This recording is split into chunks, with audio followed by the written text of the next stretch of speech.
Hello student, तो क्या हाल चाल है आपके। आ गए हम एक नई वीडियो के साथ क्लास 11 के अकाउंटेंसी का चैप्टर नंबर 2 लेके, जिसका नाम है बेसिक अकाउंटिंग टर्म्स। इस चैप्टर में हम डिटेल में समझेंगे एक एक अकाउंट्स के टर्म को, ताकि वो आने वाले जो अकाउंट्स के चैप्टर है उनको समझने में आपको आसानी रहे। चलिए स्टार्ट करते हैं अपने एक नया चैप्टर के साथ।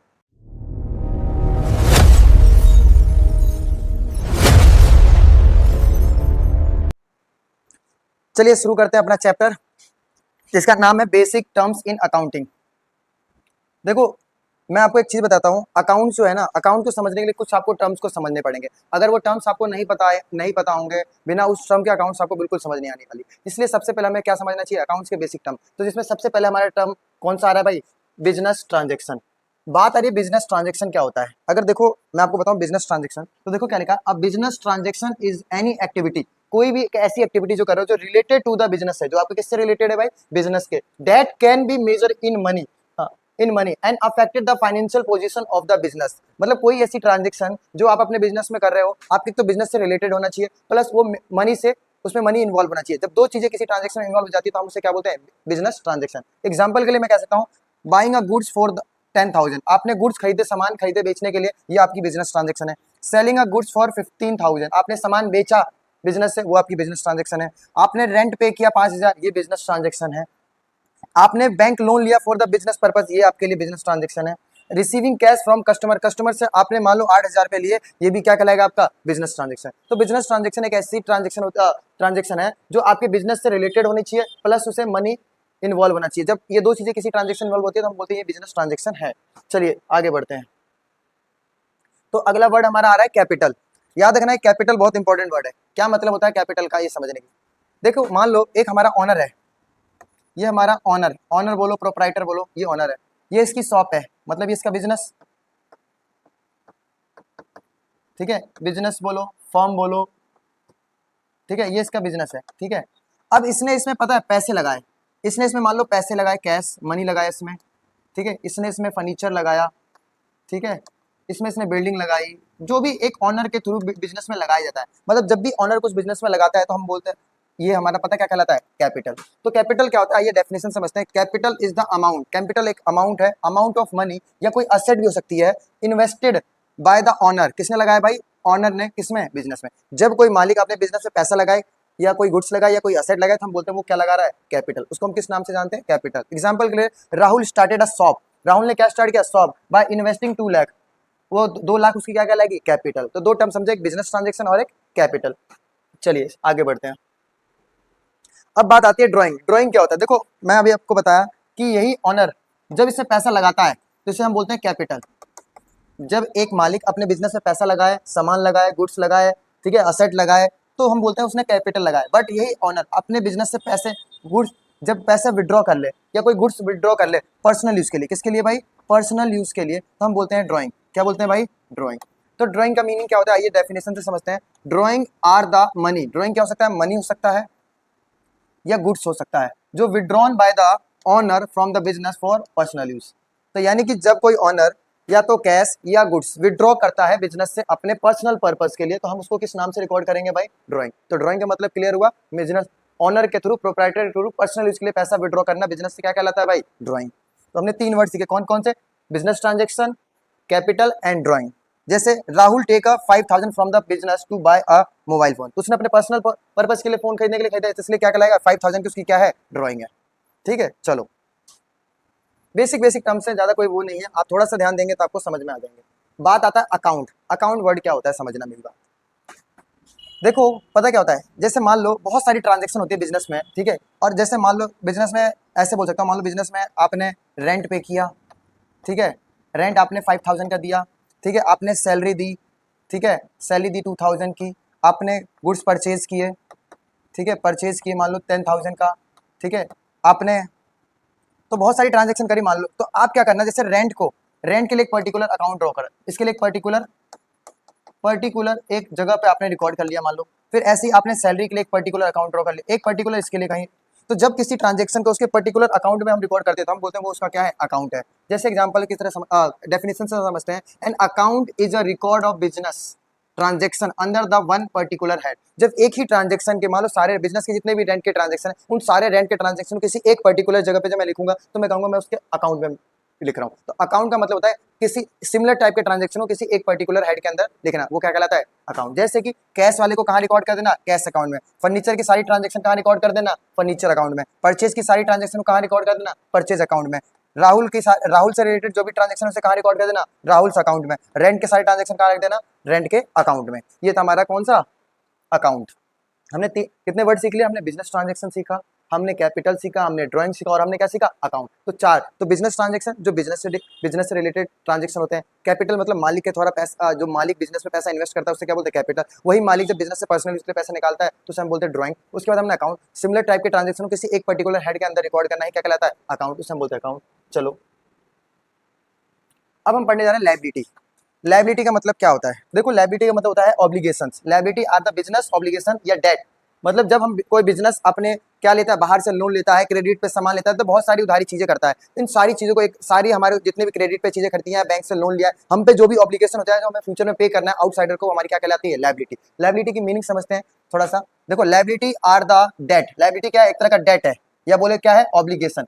हम पे एक ऑब्लिगेशन है, date business has to pay in the future, जो हमें फ्यूचर में क्या करना है पे करना है। एग्जांपल के लिए मैंने बैंक से लोन लिया 1 लाख का, तो ये मेरा क्या कहलाएगा, ये मेरा कहलाएगा लायबिलिटी।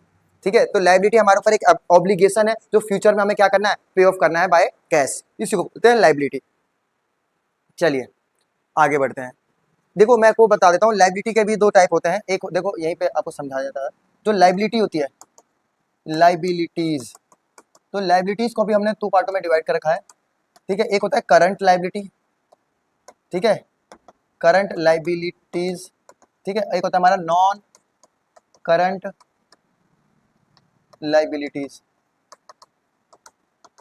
तो देखो लाइबिलिटी कितने टाइप, 2 टाइप, एक होता है करंट लाइबिलिटीज और एक होता है नॉन करंट लाइबिलिटीज। तो इसी में हम कौन सा पढ़ने जा रहे हैं, नॉन करंट, जिसे हम लॉन्ग टर्म या लाइबिलिटीज भी बोलते हैं। तो क्या होता है लॉन्ग टर्म, जैसे डेफिनेशन से पहले समझने की कोशिश करते हैं। देखो liability payable after more than 1 year, हाँ 1 year are called be non current liability. मान लो आपने किसी से उधार लिया पैसा, या आपने किसी से लोन पे पैसा लिया और उसकी जो आप पेमेंट करोगे 1 साल से ज्यादा का समय लेगो या 1 साल तक का समय लोगे, तो हम बोलते हैं वो कौन सी लाइबिलिटी आपकी, लॉन्ग टर्म। एक ऐसी लाइबिलिटी जिसका पेइंग पीरियड जो आप पे करोगे वो मोर देन 1 ईयर है, तो उसे हम क्या बोलते हैं लॉन्ग नॉन करंट लाइबिलिटी। मतलब मोर देन 1 ईयर हो, जिसमें आता है 1 साल से ज्यादा। आपने 5 साल के लिए बैंक लोन लिया, ये क्या कहलाएगा आपकी कौन सी लाइबिलिटी कहलाएगी, नॉन करंट लाइबिलिटी।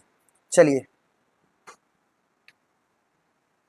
अब हम पढ़ने जा रहे हैं भाई, पता है करंट लायबिलिटी। अभी जैसे मैंने बताया ना लायबिलिटी के 2 टाइप्स होते हैं, एक होती है करंट लायबिलिटी, एक होती है नॉन करंट लायबिलिटी। जिसमें हमने नॉन करंट लायबिलिटी देख ली, अब कौन सी लायबिलिटी देखने जा रहे हैं, current current liability. Current liability जो होती है भाई, इससे हम पता है शॉर्ट टर्म लायबिलिटी भी बोलते हैं। क्या होता है समझना, जैसे liability payable with in 1 year, एक ऐसी लायबिलिटी जो आपको पे करना है 1 साल के अंदर अंदर। ऐसी लायबिलिटी जो आपको 1 साल के अंदर पे करना होता है उसे हम कौन सी लायबिलिटी बोलते हैं, करंट लायबिलिटी। एग्जांपल के लिए देखते हैं, जैसे क्रेडिटर, मान लो आप किसी से सामान उधार पे खरीदोगे तो उसे 1 साल के उधारी पे चीजें जो खरीदी जाती है उसका 1 महीना 2 महीने के अंदर पेमेंट करी जाती है। आपने किसी की सैलरी पेंडिंग रखी है, तो आप किसी को सैलरी पेंडिंग रखी तो आपको सैलरी ये थोड़ी कि आप 2 साल बाद दोगे सैलरी, सैलरी आपको भी 15 दिन 20 दिन 1 महीने के अंदर देना पड़ता है। तो ये सब कौन सी लायबिलिटी होती है, करंट लायबिलिटी। एक ऐसी लायबिलिटी जिसकी हमारी जो ऑब्लिगेशन है, पेमेंट का जो टाइम पीरियड होता है वो लेस देन 1 ईयर होता है, तो हम क्या बोलते हैं करंट लायबिलिटी। चलिए आगे बढ़ते हैं। अब हम सीखने जा रहे हैं असेट। भाई असेट को ही सही से समझना, असेट बहुत इंपॉर्टेंट है। इंपॉर्टेंट तो सभी टर्म है बट थोड़ा असेट को समझना सही से। तो सबसे पहले मेरी बात समझना, असेट किसे बोलते हैं। अब जैसे मान लो मैं इस पेन, ये पेन से मैं पढ़ा रहा हूँ, ये क्या ये मेरी असेट है। ये बोर्ड में मैं पढ़ा रहा हूँ, क्या ये मेरी असेट है। तो ये असेट कब बोलूंगा, किसी असेट बोलते हैं, ये समझना पहले। देखो असेट होने के लिए कंडीशन है, देखो कोई, देखो ओन्ड या कंट्रोल, कोई ऐसी चीज, कोई भी ऐसी चीज जिसपे मेरा या तो क्या हो ओन, मतलब या तो मेरा हो या उस पे मेरा क्या हो कंट्रोल हो। जैसे सिंपल, द बिजनेस ओन्स या has right to use it, या तो मेरे पास कोई राइट है उस चीज का यूज करने के लिए, या मेरा वो मेरा ही हो। ठीक है, और दूसरा उससे मेरे पास फ्यूचर इकोनॉमिकल बेनिफिट हो। तो ठीक है, that will be help to business earn the income या save money in the future. कोई भी ऐसी चीज जो मुझे आज उस पर या तो मेरा कंट्रोल है या उस पर मेरी ऑनरशिप है। ठीक है, और दूसरा क्या होना चाहिए उस पर मेरा ये फ्यूचर इकोनॉमिकल बेनिफिट। तो ऐसी चीजों को मैं क्या बोल देता हूँ, अपनी असेट। असेट होने के लिए 2 कंडीशन एप्लीकेबल होती है, या तो वो मेरी अपनी होनी चाहिए, या तो मेरा उस पर कंट्रोल होना चाहिए, या और दूसरी चीज उस पर मेरा फ्यूचर इकोनॉमिकल बेनिफिट हो। तो ऐसी कोई भी चीज मेरी क्या कहलाती है, असेट। तो अब बात हो गई हमारी असेट की। देखो असेट का मतलब कोई भी ऐसी चीज, जैसे मान लो ये पेन है जिससे मैं इस बोर्ड पे लिख रहा हूँ, तो अगर मेरा इस एक तो मेरी ऑनरशिप है, प्लस इससे मेरे को फ्यूचर इकोनॉमिकल बेनिफिट है, इसलिए ये भी मेरी क्या है, क्योंकि इससे पढ़ाऊंगा तो ही तो कमाऊंगा, तो ये मेरी क्या हो गई असेट। ये मेरे लिए बोर्ड क्या है असेट, ये फैन मेरे लिए क्या है असेट, ये एसी मेरे लिए क्या है असेट। ठीक है, तो जो भी चीज जिसपे मेरी एक ऑनरशिप है प्लस उस पर मेरा क्या है फ्यूचर इकोनॉमिकल बेनिफिट है, तो मेरी क्या कहलाती है असेट। तो अब बढ़ते हैं हम असेट के टाइप। तो आइए हम समझते हैं अब क्या असेट के टाइप। असेट के हमें टोटल 5 टाइप पढ़ने हैं। असेट के कितने टाइप होते हैं? 5 टाइप। कौन कौन से वो 5 टाइप हैं, आइए समझते हैं। सबसे पहले हम पढ़ेंगे एक टेंजिबल असेट होती है। कौन सी असेट होती है भाई? Tangible asset. एक होती है टेंजिबल असेट और एक कौन सी होती है? Intangible asset. टेंजिबल असेट का मतलब एक ऐसी असेट जिससे मैं क्या कर सकता हूँ, छू सकता हूँ और देख सकता हूँ, उसको क्या बोलते हैं? Tangible asset. जैसे मेरी प्रॉपर मशीनरी, ठीक है, लैंड, फर्नीचर, ये सब मेरी कौन सी असेट है? टेंजिबल असेट, बिकॉज मैं इसे क्या कर सकता हूँ, छू एंड देख सकता हूँ। एक होती है इनटेंजिबल असेट। इनटेंजिबल असेट एक ऐसी असेट होती है जिससे मैं पता है देख नहीं सकता, छू नहीं सकता। ठीक है, तो ऐसी कौन सी असेट होती है जिसे मैं छू और देख नहीं सकता? आपने सुना होगा गुडविल। तो गुडविल हमारी एक ऐसी असेट होती है जो मैं जिससे मैं छू और देख नहीं सकता, बट वो मेरे लिए फ्यूचर इकोनॉमिकल प्लस उस पर मेरा कंट्रोल भी बोल सकता हूँ कहीं ना कहीं होता है, तो इसलिए वो मेरी कौन सी असेट होती है? इनटेंजिबल असेट कहलाती है गुडविल। उसके बाद पढ़ेंगे हम टाइप्स ऑफ असेट के अंदर ही। टाइप्स ऑफ असेट के अंदर ही हम एक पढ़ने जा रहे हैं। हमने पढ़ लिया टेंजिबल असेट, दूसरा क्या पढ़ लिया? इंटेंजिबल। अब हम क्या पढ़ने जा रहे हैं? Current asset. करंट असेट कौन सी होती है? एक ऐसी असेट जिसकी जो लाइफ जो होती है वो लेस देन 1 ईयर होती है, उसे क्या बोलते हैं? Current asset. कुछ ऐसी असेट होती है जो मैंने आज कर दी है बट उसका जो बेनिफिट है ना वो मुझे मोर देन 1 ईयर मिलेगा, तो उससे मैं क्या बोल दूंगा? Non current asset. ठीक है, जैसे टेंजिबल हो गया, इंटेंजिबल हो गया, करंट हो गया, नॉन करंट। एक अलग टाइप की असेट होती है जिसे क्या बोलते हैं? Fictitious asset. कौन सी असेट? Fictitious asset. आइए इनको हम डिटेल में पढ़ते हैं भाई कौन कौन सी असेट्स होती हैं। ठीक है, तो सबसे पहले आ रहा है टेंजिबल असेट। तो मैंने आपको बताया टेंजिबल असेट कौन सी होती है? Asset that can be a seen, जिसको सीन एंड टच, कोई भी असेट जिससे मैं देख सकता हूं और टच कर सकता हूं, उसको क्या बोलते हैं? Tangible asset. एग्जांपल के लिए कंप्यूटर, कार, फर्नीचर, ये सब कौन सी असेट है? Tangible asset. ठीक है, चलिए दूसरा कौन सा है भाई? Intangible asset. कौन सी असेट? एक मिनट, क्या हो रहा है ये? चलो, अब आती है बात इनटेंजिबल असेट की। इनटेंजिबल देखो, asset that can not be a seen, जिसे मैं देख नहीं सकता हूं या टच नहीं कर सकता हूं बट हैव अ वैल्यू, उसकी वैल्यू है, उसको बोलते हैं इनटेंजिबल असेट। एग्जांपल के लिए गुडविल, पेटेंट, ट्रेडमार्क, ये सब हमारी कौन सी असेट होती हैं? इनटेंजिबल असेट होती है जिसे मैं छू और देख नहीं सकता बट ये मेरे को क्या करती हैं? इनकी वैल्यू होती है, इसलिए असेट की तरह ट्रीट किए जाते हैं। चलिए अब हम पढ़ने जा रहे हैं फिक्टिशियस असेट। बहुत इंपॉर्टेंट और लोगों को समझ नहीं आता क्या होता है, बड़े सिंपली वे में समझेंगे। मान लो एग्जाम्पल की तरह समझते हैं। देखो एग्जाम्पल के लिए सपोज करो एक कंपनी है, उसने 1 लाख रुपए लॉन्चिंग अ न्यू कंपनी, उसने एक अपनी नई कंपनी लॉन्च करी, उस पर खर्चा हो गया 1 लाख का। ठीक है, instead of the treating the entire a 1 lakh as a expense, उसने पूरे 1 लाख को एक्सपेंस ट्रीट किया। एक्सपेंस वन मतलब वो मान लो 1 लाख का खर्चा किया तो उस 1 लाख को वो एक्सपेंस की तरह ट्रीट करके उसको राइट ऑफ कर लेता। बट देखो क्या क्या company, year it decided to write the 20,000 नीचे, उसने सोचा इस एक्सपेंस को मैं 1 साल में वो नहीं करूंगा रिटर्न ऑफ, इसको हर साल 20,000 खर्चे, क्योंकि उसका बेनिफिट, अब कंपनी खोली तो उसका बेनिफिट मिलेगा, तो बेनिफिट को उसने क्या कर दिया, उसको 20,000 को हर साल एज अ खर्चे आफ्टर द फर्स्ट ईयर। तो उसने पहले ईयर अपने 1 लाख में से 20,000 माइनस किए, फिर 80,000 बचे, फिर 20,000 माइनस किए, तो ऐसे उसने मान लेता हूँ 1 लाख को उसने 5 साल में रिटर्न ऑफ किया।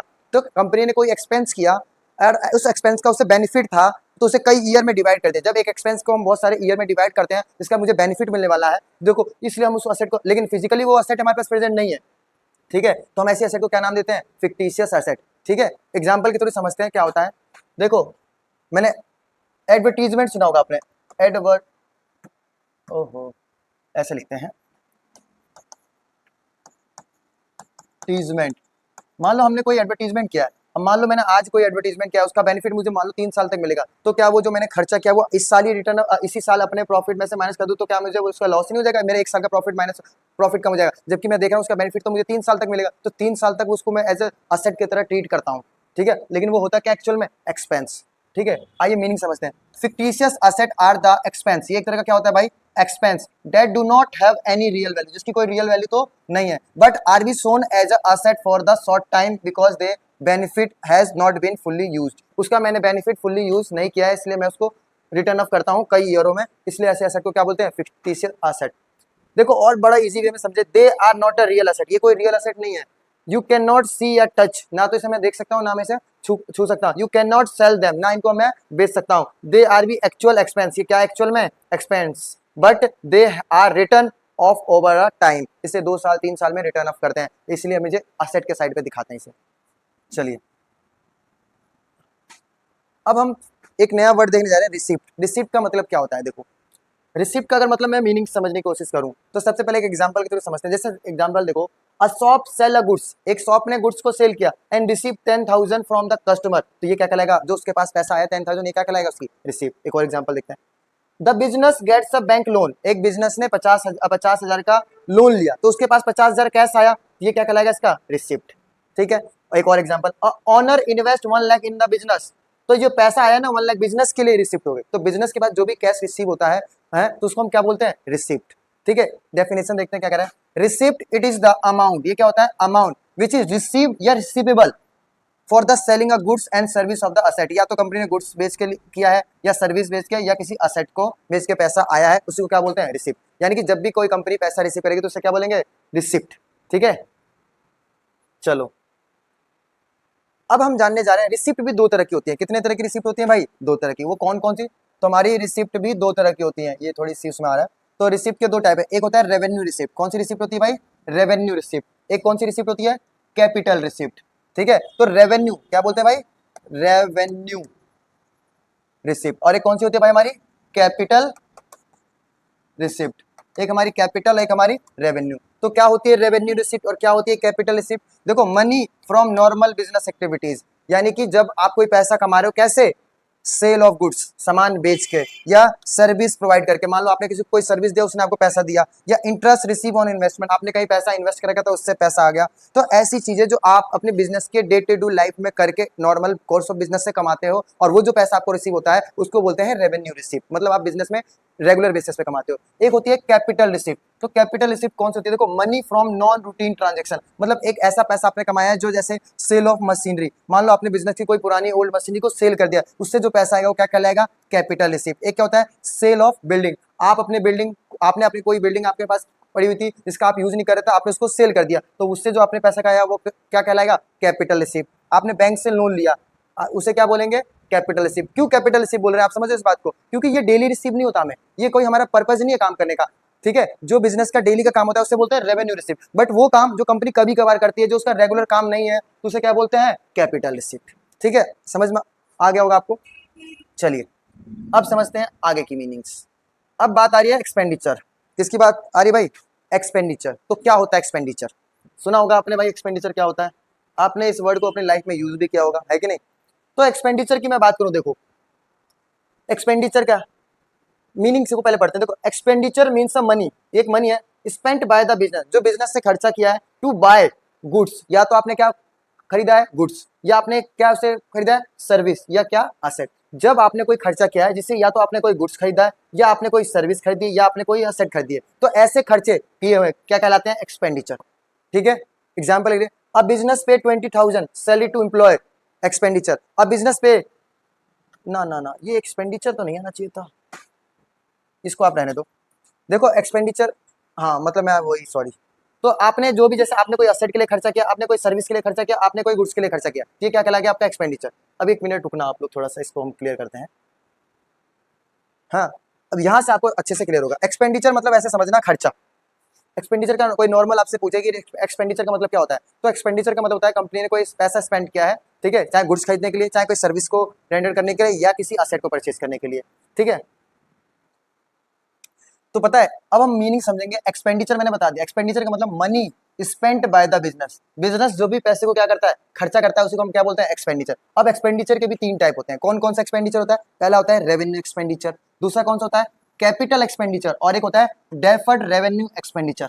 यानी कि 3 टाइप के एक्सपेंडिचर होते हैं। पहला हो गया रेवेन्यू, कैपिटल और डेफर्ड। आइए समझते हैं क्या। देखो, money spent for the normal business activity, benefit is use up with in the accounting period, मतलब आपने कोई खर्चा किया बिजनेस के लिए, उसका बेनिफिट आपको सिर्फ एक अकाउंटिंग पीरियड तक मिलेगा, मतलब एक साल, बिजनेस का जो टाइम पीरियड होता है एक साल का, उस पीरियड तक ही मिलेगा। तो ऐसे खर्चे को क्या बोलते हैं? Revenue expenditure. मतलब आपने खर्चा किया और उसका जो बेनिफिट है वो सिर्फ आपको कब तक मिलेगा? एक अकाउंटिंग पीरियड तक, उसे हम क्या बोलते हैं? Revenue expenditure. एग्जाम्पल के लिए cost of goods sold, rent, electricity bill, salary और रिपेयर्स, ये सब कौन सा एक्सपेंडिचर है जिसका बेनिफिट मुझे सिर्फ वन अकाउंटिंग पीरियड तक मिलता है। दूसरा कौन सा आ गया भाई? Capital expenditure. कैपिटल एक्सपेंडिचर की मीनिंग पढ़ते हैं, कह रहा money spent to buy a asset, आपने खर्चा किया क्या खरीदने के लिए? असेट, या इंप्रूव द एग्जिस्टिंग असेट, मान लो कोई असेट थी उसको आप इंप्रूव कर रहे हो, ठीक है, या increase the earning capacity of the business, अपने बिजनेस की अर्निंग कैपेसिटी को क्या करना चाहते हो? इंक्रीज। तो ऐसा खर्चा, मतलब आपने कोई ऐसा एक्सपेंडिचर किया जिसका बेनिफिट आपको मोर देन वन अकाउंटिंग पीरियड तक मिलेगा, तो उसको हम क्या बोलते हैं? Capital expenditure. एग्जांपल के लिए परचेज ऑफ मशीनरी, आज मशीनरी खरीदोगे उसका बेनिफिट हो सकता है 2 साल 10 साल तक मिले।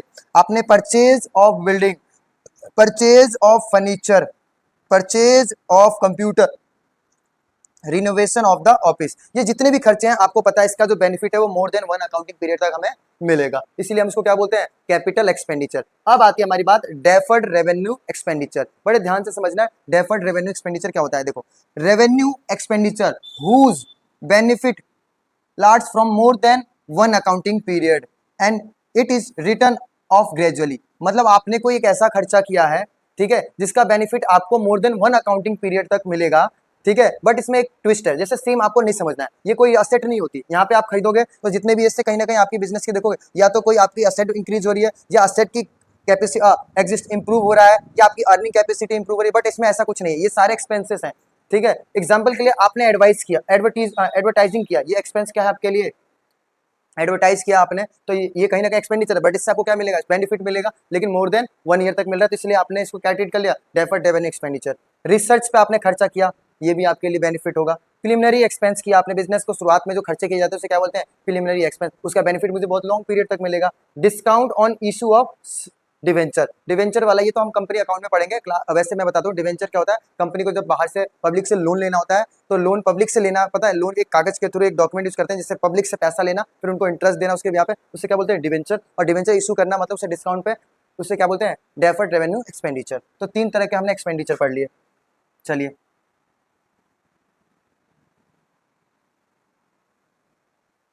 अब बात आ रही है इनकम। भाई इनकम की क्या डेफिनेशन होती है? सबको पता है भाई इनकम क्या होता है। इनकम कमाना है तभी तो इंसान पढ़ रहा है, तो मेन मकसद क्या हमारा? इनकम। तो आइए समझते हैं इनकम क्या है। देखो, income means the money earn by the business, जो बिजनेस जो पैसे को कमाता है वो इसकी क्या ले? Income. After selling of goods, या तो आपने क्या करके कमाया हो? सेलिंग ऑफ गुड्स, या प्रोवाइडिंग अ सर्विस, अगर किसी का गुड्स बेचने का काम है तो गुड्स बेच के पैसा कमाएगा, सर्विस देने का काम है तो सर्विस बेच के पैसा कमाएगा। तो इससे जो बिजनेस अपने नॉर्मल चीज, अपने बिजनेस को करके, नॉर्मल कोर्स ऑफ बिजनेस को करके जो पैसा कमाती है उसको क्या बोलते हैं? इनकम। एग्जाम्पल के लिए देखो, shop sells goods and earn 50,000, ये इनकम कहलाएगी। Coaching institute receive 20,000 as a tuition fees, ये क्या है? उसकी इनकम है। वही बात करूं, business receive 2,000 as a bank interest, वो भी क्या कहलाएगी? उसकी इनकम, क्योंकि बिजनेस का ही पैसा उसमें रखा हुआ है। चलिए इनकम से, तो चलिए बढ़ते हैं अपने एक नेक्स्ट अगले टर्म के साथ। अगला जो टर्म आ रहा है वो क्या, कौन सा है भाई? एक्सपेंडिचर।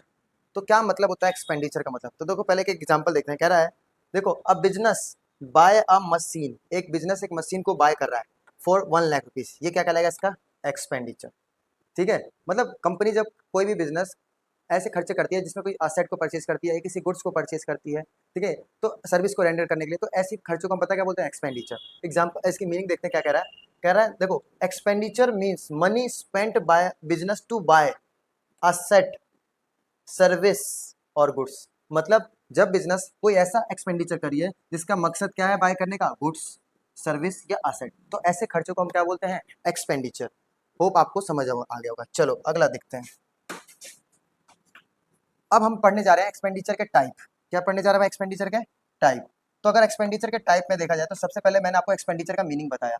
एक्सपेंडिचर का मतलब होता है मनी स्पेंट बाय बिजनेस, पैसा खर्चा किया जा रहा है किसके थ्रू? बिजनेस के थ्रू। तो ये 3 तरह के होते हैं, एक होता है रेवेन्यू एक्सपेंडिचर, एक होता है कैपिटल एक्सपेंडिचर, और एक होता है डेफर्ड रेवेन्यू एक्सपेंडिचर। क्या पढ़ने जा रहे हैं हम?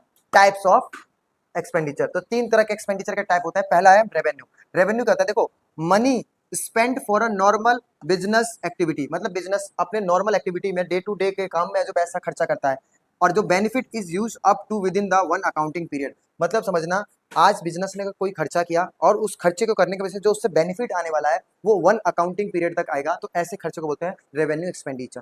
ठीक है, अब बात आती है कौन सी भाई, कैपिटल एक्सपेंडिचर। ये क्या होता है, कह रहा है money spent to buy asset. Company क्या कर रही है, फर्म असेट बाय कर रही है, या देखो या तो असेट खरीद रही है या इंप्रूव एग्जिस्टिंग असेट, कोई एसेट पड़ी है उसको इंप्रूव कर ले रही है, या it increases the earning capacity of the business. तो जब कंपनी ऐसा कोई खर्चा करे जिससे या तो असेट इंक्रीज हो रही है या एग्जिस्टिंग असेट इंप्रूव हो जा रही है, तो ऐसे खर्चे को हम क्या बोलते हैं, कैपिटल एक्सपेंडिचर। ठीक है, उसके बाद आता है डेफर्ड रेवेन्यू एक्सपेंडिचर। अब डेफर्ड रेवेन्यू एक्सपेंडिचर क्या होता है, देखो समझना सही से, revenue expenditure whose benefit last for more than 1 accounting period. जब कोई कंपनी ने खर्चा किया और उसका जो बेनिफिट है उसका मोर देन 1 अकाउंटिंग पीरियड तक मिलेगा, तो ऐसे खर्चे को बोलते हैं डेफर्ड रेवेन्यू एक्सपेंडिचर। आइए सबके एग्जांपल देखते हैं। सबसे पहले रेवेन्यू की बात करते हैं। रेवेन्यू एक्सपेंडिचर का एग्जांपल है कॉस्ट ऑफ गुड्स सोल्ड, ठीक है, रेंट है, इलेक्ट्रिसिटी बिल है, सैलरी है, रिपेयर्स है। ये सब कौन से है भाई, रेवेन्यू एक्सपेंडिचर के, जो डे टू डे बिजनेस में होते रहते हैं। अच्छा, इसे कहाँ रिकॉर्ड किया जाता है, ट्रेडिंग अकाउंट में या प्रॉफिट एंड लॉस अकाउंट में। ठीक है, ये तो इनकम एंड एक्सपेंडिचर अकाउंट में, जो कौन सी कंपनी होती है, नॉन प्रॉफिट ऑर्गेनाइजेशन। उसके बाद आती है कैपिटल एक्सपेंडिचर का एग्जांपल, जैसे आपने क्या परचेज किया, purchase of machinery, purchase of building, purchase of furniture. क्या परचेज किया भाई, फर्नीचर। क्या परचेज किया, कंप्यूटर, या रिनोवेशन करा दिया आपने अपने ऑफिस का। ये कहीं ना कहीं आप सारी असेट है, तो असेट पे जो खर्चा करते हैं वो क्या कहलाता है, कैपिटल एक्सपेंडिचर। कहाँ रिकॉर्ड करते हैं इसको हम, बैलेंस शीट में। उसके बाद आता है भाई डेफर्ड रेवेन्यू एक्सपेंडिचर। इसके एग्जांपल देंगे, आपने एडवर्टाइजिंग कराया एक्सपेंस, रिसर्च पे खर्चा किया, आपने प्रिलिमिनरी एक्सपेंसेस, मतलब प्रिलिमिनरी का मतलब है बिजनेस को स्टार्टिंग के टाइम पे जो खर्चे किए जाते हैं उससे बोलते हैं प्रिलिमिनरी एक्सपेंस। आपने discount on issue of debenture दिया, ठीक है, इसे कहाँ देखो, return of over the several accounting period, profit and loss में इसको रिकॉर्ड किया जाता है। कहाँ पे रिकॉर्ड किया जाता है, प्रॉफिट एंड लॉस में। 3 टाइप का हमने क्या पढ़े भाई, एक्सपेंडिचर। चलिए अब आगे बढ़ते हैं। अब हम पढ़ने जा रहे हैं इनकम। क्या पढ़ने जा रहे हैं भाई, इनकम। तो इनकम क्या होता है, चलो समझते हैं। किसकी बात है भाई, इनकम। तो इनकम मतलब पहले एग्जांपल देखते हैं, कह रहा अ शॉप सेल्स गुड्स ऑन 50,000, ये क्या कहलाएगी इसकी, इनकम। किसी बिजनेस ने गुड्स बेचे, गुड्स बेच के जो उसकी कमाई हुई है क्या कहलाएगी उसकी, इनकम। कोचिंग इंस्टीट्यूट, जैसे हम कोचिंग इंस्टीट्यूट है, receive 20,000 as a tuition fees, 20,000 मुझे फीस है, तो ये मेरी क्या कहलाएगी, इनकम। अब business receive 2,000 as a bank interest, bank से इंटरेस्ट आ गया, वो भी मेरी क्या कहलाएगी, इनकम। ठीक है, तो डे टू डे बिजनेस के में जो चीजें कमाई करते हैं हम उससे क्या बोलते हैं, इनकम।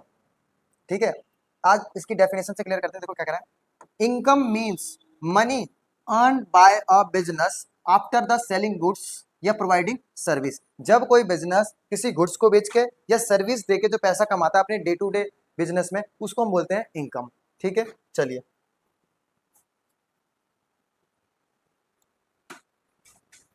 एक्सपेंडिचर हो एक्सपेंस।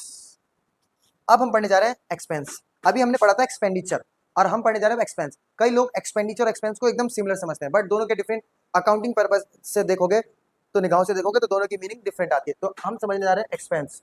तो एक्सपेंस क्या होता है, देखो पहले नॉर्मली समझते हैं। देखो सैलरी पेड टू एम्प्लॉयज 15,000 क्या कहलाएगा, एक्सपेंस। शॉप का रेंट दिया 8,000, एक्सपेंस। मैंने इलेक्ट्रिसिटी बिल दिया 2500 रुपए, एक्सपेंस। मैंने एडवर्टाइजमेंट एक्सपेंस किया 5,000, ये मेरा क्या एक्सपेंस। अच्छा, इन एक्सपेंसेस का एक नेचर होता है, ये हर महीने होते हैं, मतलब ये एक बार नहीं होते, ये रिकरिंग इन नेचर होते हैं, हमेशा होते रहते हैं। तो ऐसी खर्चे जो हमेशा होते रहते हैं उन्हें क्या बोलते हैं, एक्सपेंस। आइए मीनिंग समझते हैं। Expense means the cost incurred by the business to earn the income या रन इट्स डेली ऑपरेशन, जो हमेशा अपने डेली के बिजनेस को करने के लिए खर्चा किया जाता है, उसी को क्या बोलते हैं, एक्सपेंस। चलिए अब बात करेंगे, एक्सपेंस के भी 2 टाइप होते हैं। एक होता है एक्सपेंस कौन सा हमारा, प्रीपेड एक्सपेंस। कौन सा एक्सपेंस होता है भाई, एक होता है हमारा प्रीपेड एक्सपेंस और एक होता है आउटस्टैंडिंग एक्सपेंस। समझना कैसे, आपने किसी को काम करने से, आपने किसी से काम कराया और पैसे बाद में दिए तो उसे कहते हैं आउटस्टैंडिंग। आपने काम नहीं कराया, पैसे पहले दे दिए और काम बाद में, तो उससे बोलते हैं प्रीपेड। तो देखना समझते हैं मीनिंग से, कह रहा amount of expense paid in advance, पैसे आपने एडवांस में दे दिए। Benefit will be avail in the following year या ईयर्स, हो सकता है आज पेमेंट करिए लेकिन उसका बेनिफिट आने वाले समय में मिलेगा, तो उसको हम बोलते हैं prepaid.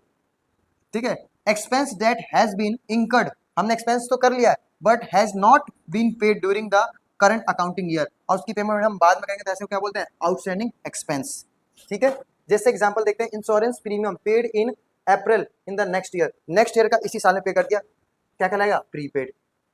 Salary of the month of the March is not paid in 31 मार्च, नहीं पे किया, मैंने मार्च की सैलरी को मार्च में देना था बट मैंने नहीं दिया, अब उससे मैं अप्रैल में दे रहा हूँ, मतलब वो क्या है मेरे लिए आउटस्टैंडिंग।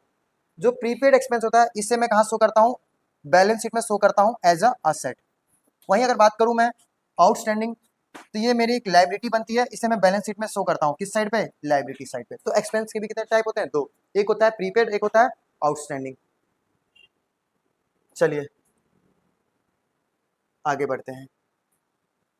अब बात आती है कुछ नए टर्म्स जो आपने पहले से सुने भी हैं, कुछ बिल्कुल नए हो जाएंगे आपके लिए। जैसे क्या होता है देखो, सबसे पहले बात करूं मैं, ये थोड़ा सा, एक मिनट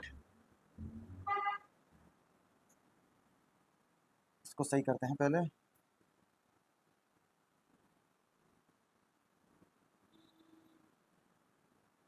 चलो ऐसे ही कर देते हैं। हम्म, ये प्रॉफिट लिखा हुआ है भाई, क्या लिखा हुआ है, प्रॉफिट। तो सबसे पहले हम समझते हैं प्रॉफिट क्या होता है। तो समझना, income earn by the business it's operating activity. दो तरह की एक्टिविटी होती है, एक होती है ऑपरेटिंग एक्टिविटी, एक होती है नॉन ऑपरेटिंग एक्टिविटी। बिजनेस जो अपने डेली काम को करके पैसा कमा रहा है, जो नॉर्मल उसका काम है, उससे बोलते हैं ऑपरेटिंग एक्टिविटी। जब कोई बिजनेस अपने ऑपरेटिंग एक्टिविटी को करके अर्न करता है इनकम को, उसे हम बोलते हैं, और प्रॉफिट कमाता है, तो हम उस पैसे को बोलते हैं प्रॉफिट। क्या बोलते हैं उसको हम, प्रॉफिट। ठीक है, प्रॉफिट। तो प्रॉफिट के भी टू टाइप्स होते हैं, एक होता है ग्रॉस प्रॉफिट, एक होता है नेट प्रॉफिट। तो देखो ग्रॉस प्रॉफिट कैसे बोलते हैं, सिंपल से याद रखना, ग्रॉस प्रॉफिट वो प्रॉफिट है, मान लो ग्रॉस हमारा टोटल जो प्रॉफिट हुआ है, जिसे हम क्या बोलते हैं, रेवेन्यू फ्रॉम सेल या सर्विस।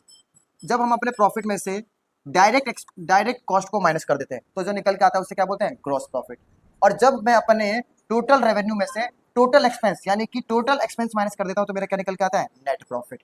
आपको बस ये याद रखना है कि रेवेन्यू फ्रॉम सेल में से अगर मैं डायरेक्ट कॉस्ट माइनस कर दूं तो मेरा क्या बनता है, ग्रॉस प्रॉफिट। वही मैं अपने टोटल रेवेन्यू में से टोटल एक्सपेंस माइनस कर दूं तो क्या निकल के आता है, नेट प्रॉफिट। ठीक है, अब हम थर्ड समझने आ रहे हैं, गेन। गेन क्या होता है, जैसे आपने देखो क्या कह रहा है, आपने कोई ऐसा एक होता है ऑपरेटिंग एक्टिविटीज, एक होती है नॉन ऑपरेटिंग एक्टिविटीज। जैसे कि मान लो आपने किसी बिजनेस की कोई असेट थी, एग्जांपल है देखो, आपने ओल्ड मशीन जिसकी कॉस्ट कितनी, देखो फॉर 50,000 में बेच दिया आपने, कोई अपनी ओल्ड मशीन को 50,000 में बेच दिया, जबकि उसकी कॉस्ट कितनी थी, 30,000। तो ये जो 20,000 का आपको प्रॉफिट हुआ है, इसे प्रॉफिट ना बोल के हम क्या बोलेंगे, गेन। मतलब आपका ये काम नहीं है, आपने किसी असेट को बेच दिया, उससे बेनिफिट हो गया, तो ऐसे को हम क्या बोलते हैं, गेन। ठीक है, अब बात आती है लॉस। लॉस क्या होता है, तो सिंपल से याद रखना, ऐसी सिचुएशन जब आपके एक्सपेंसेस ज्यादा होते हैं और रेवेन्यू क्या होते हैं, कम। जैसे एग्जांपल, आपके एक्सपेंसेस है 80,000 के, आपके टोटल रेवेन्यू 60,000 के, तो आपका इस कंडीशन में जो 20,000 है वो क्या कहलाएगा, आपका लॉस। ठीक है, तो एक्सिस ऑफ एक्सपेंस, एक्सपेंस का axis over the related revenue for the period which is decrease the owners equity, इससे आपकी कैपिटल डिक्रीज होती है, इससे आपकी कैपिटल इंक्रीज होती है। चलिए, ये 5 टर्म हमारे क्लियर हो गए। चलो भाई, अब बात करेंगे हम डिस्काउंट। डिस्काउंट सबको पता है क्या होता है। तो डिस्काउंट का मतलब समझो, एक पहले नॉर्मल समझ लो, मान लो किसी चीज का ओरिजिनल प्राइस 1,000 था, उस पर आपको डिस्काउंट मिलेगा 100 रुपए का, तो आपने उसका फाइनल प्राइस कितना पे किया, 90 रुपए। तो the customer saves 100 rupees because of the discount. ये होता है डिस्काउंट, मीनिंग समझते हैं। Discount is a reduction in the original price. जब आपके ओरिजिनल प्राइस में रिडक्शन होता है, उस अमाउंट को हम क्या बोलते हैं, discount. Given by the seller, seller देता है किसको, बायर को। ठीक है, चलिए। डिस्काउंट भी दो टाइप के होते हैं, एक होता है कैश डिस्काउंट, एक होता है ट्रेड डिस्काउंट। ठीक है, तो एक होता है कैश डिस्काउंट, एक होता है ट्रेड डिस्काउंट। चलिए समझते हैं मीनिंग। फिर देखो, सबसे पहले मीनिंग से समझते हैं, जो मीनिंग ऑलरेडी बताया है। देखो, it is allowed for the making the payment with in the stipulated time. Cash discount आपको इसलिए दिया जाता है ताकि आप पेमेंट टाइम पे कर दो। वहीं अगर मैं बात करूं ट्रेड डिस्काउंट, तो it is allowed at the time of purchase या सेल ऑफ गुड्स। ये अपने सेल और परचेज के टाइम पे दिया जाता है, ये पेमेंट के टाइम पे दिया जाता है, ये सेल और परचेज के टाइम पे। देखो, ये it is allowed early payment, आप पेमेंट जल्दी कर दो इसलिए आपको मिलता है cash discount. It is allowed for the large purchase या रेगुलर डीलिंग, आप किसी से डेली खरीदो या आप लार्ज क्वांटिटी में खरीदो, इसलिए क्या मिल जाता है, ट्रेड डिस्काउंट। अकाउंटिंग ट्रीटमेंट की बात करूं, तो it appears in the books of account, मतलब कैश डिस्काउंट को हम बुक्स ऑफ अकाउंट पे रिकॉर्ड करते हैं। वहीं अगर मैं बात करूं trade discount, it does not appears in the books of account, इसे बुक्स ऑफ अकाउंट पे रिकॉर्ड नहीं करते हैं। It is a type of revenue discount, इसे रेवेन्यू डिस्काउंट बोलते हैं। वहीं इसकी बात करो तो ये कैसा डिस्काउंट होता है, कैपिटल डिस्काउंट बोलते हैं इसे। कैलकुलेशन की बात करूं, ये हमेशा इनवॉइस अमाउंट पे कैलकुलेट किया जाता है, और ये हमेशा किस पे, लिस्ट प्राइस पे कैलकुलेट किया जाता है, लिस्ट प्राइस पे। एग्जाम्पल के लिए 2% cash discount payment made on 10 days, अगर आपने 10 डेज में पेमेंट करी तो आपको बोला गया कि कस्टमर को कि अगर आप 10 दिन में पेमेंट कर दोगे तो हम आपको कितने परसेंट का 2% का डिस्काउंट देंगे, तो ये आपका कैश डिस्काउंट हो गया। और 10% ट्रेड डिस्काउंट दिया गुड्स परचेज, अगर आपने ज्यादा क्वांटिटी में गुड्स खरीदी तो हम आपको 10% का डिस्काउंट देंगे, तो इसे क्या बोलेंगे, ट्रेड डिस्काउंट। ये सिंपल याद रखना, कैश डिस्काउंट आपको मिलता है अर्ली पेमेंट के कारण, वहीं ट्रेड डिस्काउंट मिलता है आपको, trade discount is given at the time of the buying और सेलिंग ऑफ द गुड्स, ताकि आप लार्ज क्वांटिटी में गुड्स को खरीद लो। तो ये हमारे हो गए दो टाइप के डिस्काउंट। चलिए अब आते हैं वर्ड एक साथ, एक होता है ट्रेड रिसीवेबल, एक होता है डेटर और एक होता है बिल रिसीवेबल। बड़े ध्यान से समझना ट्रेड रिसीवेबल क्या होता है और डेटर क्या होता है। तो पहले हम समझेंगे डेटर की मीनिंग, उसके बाद हम समझेंगे बिल रिसीवेबल की मीनिंग।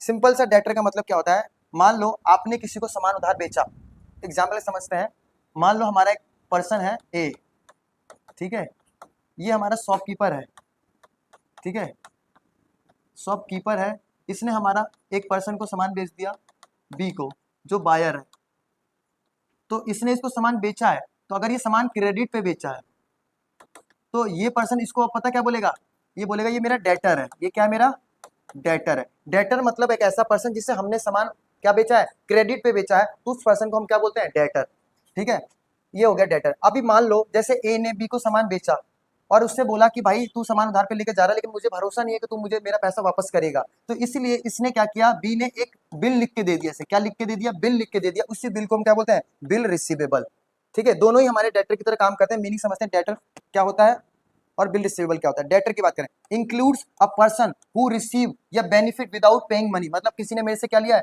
रिसीव किया है गुड्स या कोई बेनिफिट लिया है without paying money immediately but is liable to pay in future, but देखो इमीडिएट पैसे नहीं दिया लेकिन फ्यूचर में देगा, within the particular period of time he owns an amount of the business against the credit sale या goods या service rendered by him, ठीक है। तो इसी को हम बोलते हैं डेटर, वो पर्सन क्या कहलाएगा मेरे लिए, डेटर, जैसे यहाँ पे भी मेरा डेटर है।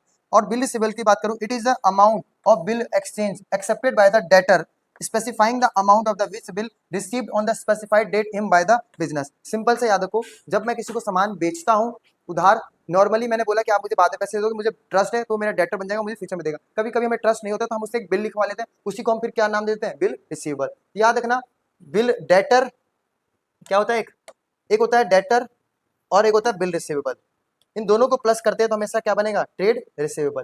देखो क्या होता है, it is the amount that is receivable for a sale of goods या service render in the ordinary course of business, this is sum total of the, वही कह रहा ना, ये टोटल है किसका, डेटर और बिल रिसीवेबल का। तो आपको डेटर की मीनिंग पता होनी चाहिए और बिल रिसीवेबल की मीनिंग पता होनी चाहिए, और इन दोनों को प्लस करते तो क्या बन जाता है, ट्रेड रिसीवेबल।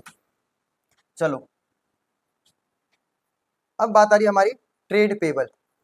तो ट्रेड पेबल की अगर मीनिंग की बात करें तो सिंपल सा पहले मीनिंग समझेंगे क्रेडिटर का और बिल्स पेबल का। देखो ऐसे समझो, मान लो एक पर्सन है हमारा, फिर से हमने लेट किया, मान लो एक ए है और एक पर्सन बी है, ठीक है। मान लो ये हम इस बार हम बिजनेस, हमने किसी से सामान खरीदा, इसने हमें सामान बेचा क्रेडिट पे, किसी और से हमने बी से खरीदा हमने सामान क्रेडिट पे, तो हम इसे फ्यूचर में पेमेंट करेंगे, फ्यूचर में पेमेंट करेंगे। तो अब ए जो है, ए बी को बोलेगा कि बी मेरा क्रेडिटर है, जिससे हमने सामान उधार में खरीदा हो वो हमारा क्या कहलाता है, क्रेडिटर। तो देखो a creditor is a person, creditor एक पर्सन है हुज गिव्स अ बेनिफिट, जिसने हमें क्या दिया, benefit without receiving money immediately but claim it future, वो क्लेम कब करेगा, फ्यूचर में। इट इज होम या our business own amount against the credit purchase या गुड्स एंड सर्विस। यही बिल्स रिसीवेबल क्या बोलते हैं, जैसे मान लो ए ने जब बी से सामान खरीदा तो बी ने बोला भाई मुझे आप पे ट्रस्ट नहीं है, आप मुझे बिल लिख के दो, तो बी, तो इन दोनों ने बिल एक्सचेंज किया, उसको उस समय क्या बोलते हैं, bills payable. It is the amount of bill exchange accepted by the person enterprises the amount of the which bill payable on the specified date. और कोई पूछे कि ट्रेड पेबल क्या होता है, तो क्रेडिटर, क्या बताया मैंने भाई, क्रेडिटर और बिल्स पेबल को प्लस करते हैं, ऐड करते हैं तो हमारा क्या बनता है, ट्रेड पेबल, टोटल उधारी पता चल जाती है हमारी, ठीक है। चलो ये था हमारा क्रेडिटर और बिल्स पेबल। अब नॉर्मल सी मीनिंग है परचेज, जो आपको पता है क्या होता है परचेज।